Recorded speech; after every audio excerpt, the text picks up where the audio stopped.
በግልጽ እኔ ለመሪዎችም ነግሬያቸዋለሁ። የአዲስ አበባ ክልል መሪዎች ጋራ ለ3 ሰዓት ቁጭ በግሌ ሳወራ ሊመጡ ጥቂት ሳምንታት ሲቀር ማለት ነው ማለት ኤክስኮሙኒኬት ትደረጋላችሁ አደጋው አለ ተብሎ ሲነገር እሱን እኔ ተዘጋጅቼበት ነው የገባ ነው እኔም ወገኖቻችንም እና ከባለቤቴም ጋር አስቤ ጸልዬ መክሬ የጀመርኩት ነገር ነው። ግን መተውም እኮ ውሸት ነው የሚናገሩት ብያለሁ እና መተው ውሸት እስኪናገሩ ጠብቁን ነው የምትሉ ወይ የሚልም ቻሌንጅ ነው ያቀረብኩት። እውነትም ደግሞ ከተመለሱ በኋላ በግልጽ ያየ ነው ውሸቱ ቀጥል። አልሄድንም፣ ኮሚኒኬሽን የለንም፣ በቃል ነግረናቸዋል።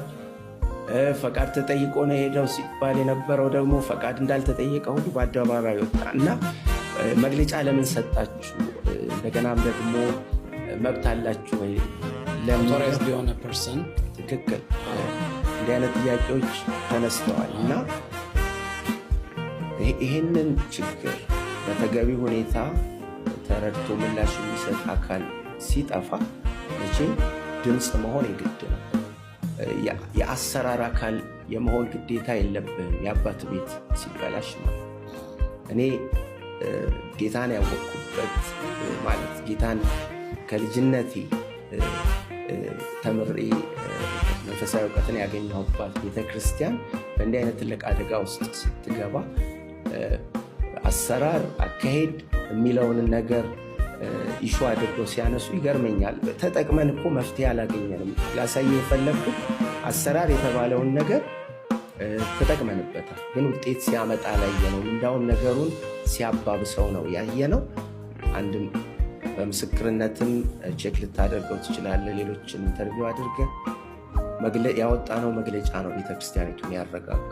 ይህንን በግልጽ ለአድማጮችም የምናገረው እውነት ነው። ያ መግለጫ ባይወጣ ህዝባችን አይረጋጋም ነበር። ምክንያቱም እዛ ላይ ክሊርሊ የተፈጠረውን ስህተት ከማስረዳት ባሻገር መፍትሄ እንደሚመጣና እስከዚያው ግን በመረጋጋት ሰው ዲቪዥንስ አልፈጠረም። ቤተክርስቲያን መሪዎች ጋር ቅድም እንዳነሳሁት ጥፋት አላመጣም። ያመጣው ጥፋት ምን እንደሆነ ታውቃለህ? ያለውን የአመራር ክፍተት የበለጠ ነው ያጋለጠ። ስንናገረው የነበረው ሊደርሺፕ ክራይሲስ ውስጥ እንዳለች ቤተክርስቲያኒቱ አመላካች የሆኑ ነገሮች ነው የተፈጸመው።